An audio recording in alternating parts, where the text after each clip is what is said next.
Microsoft కొత్త CEO ఎవరు? ఇంతకు ముందు మన తెలుగు వారైనటువంటి సత్యనాదన్ల గారు ఉన్నవాళ్ళు ఇప్పుడు కొత్త సీఈఓ అయితే వచ్చారనమాట. ఆయన ఎవరు ఇప్పుడు చూద్దాం. టెక్ దిగ్గజం మైక్రోసాఫ్ట్ కీలక నిర్ణయం తీసుకుంది.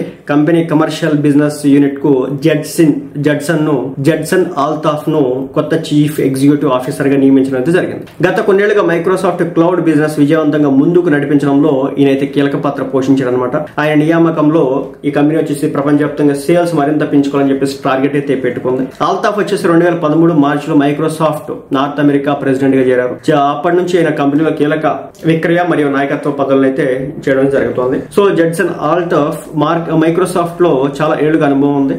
ప్రస్తుతం ఆయన executive vice president chief commercial officer గా కూడా పనిచేస్తున్నారు. కంపెనీ వాణిజ్య కార్యకలాపాలు, సేల్స్ ప్లానింగ్, యాక్షన్, అదేవిధంగా ఇన్కమ్ జనరేట్ చేయడానికి కావాల్సినటువంటి అన్ని కూడా ఈయనే చూసుకుంటూ ఉంటారు. ఇందులో ప్రపంచవ్యాప్తంగా 120కి పైగా ప్రాంతీయ, జాతీయ అనుబంధ సంస్థల్లో ఎంటర్ప్రైజ్, పబ్లిక్ సెక్టర్, చిన్న మధ్య తరహా వ్యాపారాలు, అదేవిధంగా సేవలు, డెవలపర్ మరియు భాగస్వామ్య కమ్యూనిటీలు అయితే ఉన్నాయి. సో వీటన్నిటికీ కూడా ఆల్తాఫ్ నాయకత్వంలోనే మైక్రోసాఫ్ట్ కమర్షియల్ క్లౌడ్ ఆదాయం నిరంతరం కూడా పెరుగుతూ వచ్చిందని చెప్పేసి సో ఈయన వచ్చేసి మైక్రోసాఫ్ట్ కొత్త సీఈఓగా చేయడం అయితే జరుగుతుంది.